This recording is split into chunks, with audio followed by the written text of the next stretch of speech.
নমস্কার, cook with চৈতালিতে সবাইকে স্বাগত।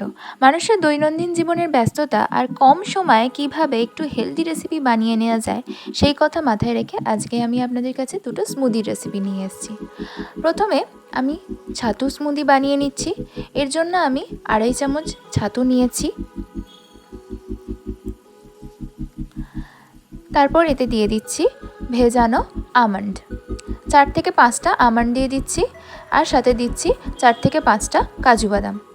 এখানে আমি 4টে খেজুর বীজ ছাড়িয়ে নিচ্ছি। আপনারা যতটা পরিমাণে স্মুদিটা খাবেন সেই অনুসারে ছাতু এবং বাকি উপকরণগুলোর ব্যবহার করবেন। সমস্ত উপকরণগুলো আমি একটা মিক্সার গ্রাইন্ডারের মধ্যে দিয়ে দিচ্ছি। এবার এর মধ্যে দিয়ে দিচ্ছি বাটার মিল্ক। আপনারা বাটার মিল্কের বদলে নর্মাল যে রেগুলার দুধ হয় সেই দুধও ব্যবহার করতে পারেন। আমি এখানে বাটার মিল্কটা ইউজ করেছি কারণ এটা একদম লো ফ্যাট বলে।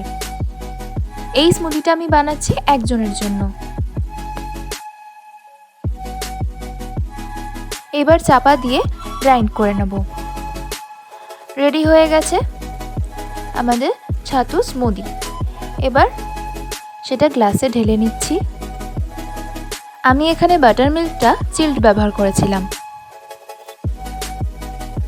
এর সাথে কাজু বাদাম আর আমন্ডের কুচি দিয়ে সার্ভ করুন ছাতুর স্মুদি।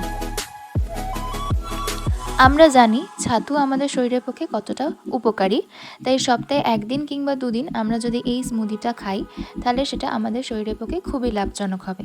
এটা আমরা ব্রেকফাস্টেও খেতে পারি এবং এটা ওয়েট লসের জন্য আদর্শ। এবার আমি আপনাদের সাথে ওটস স্মুদির রেসিপি শেয়ার করব। এর জন্য আমি ওটস দুধ দিয়ে ভিজিয়ে ওভারনাইট রেফ্রিজারেটরে রেখে দিয়েছিলাম। আমি এখানে 35 গ্রাম মতো ওটস নিয়েছি আর 75 ml দুধ নিয়েছি। এরপর এতে দিয়ে দিচ্ছি বীজ ছাড়ানো খেজুর, তার সাথে দিচ্ছি 4 থেকে 5টা আমন্ড, একটা গোটা কলা দিয়ে দিচ্ছি। আপনারা এখানে কলার বদলে আপনাদের পছন্দ মতো যে কোনো ফ্রুট ব্যবহার করতে পারেন। এরপর দিয়ে দিচ্ছি আরও 75 ml দুধ। 75 ml মানে 1/3 কাপ। এখানে আমি আরও 1/3 কাপ জল নিয়ে নিচ্ছি। এবার ঢাকা দিয়ে গ্রাইন্ড করে নেব।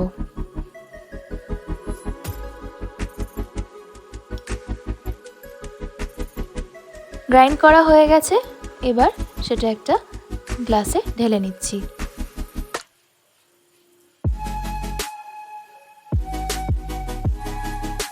এবার ওপর থেকে আমন্ড কুচি ছড়িয়ে গার্নিশ করে নিচ্ছি।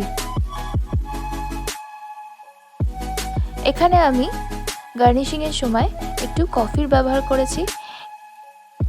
কফিটা স্মুদির টেস্টটাকে আরও বাড়িয়ে তোলে। সেটা আমার ব্যক্তিগত মতামত সম্পূর্ণই।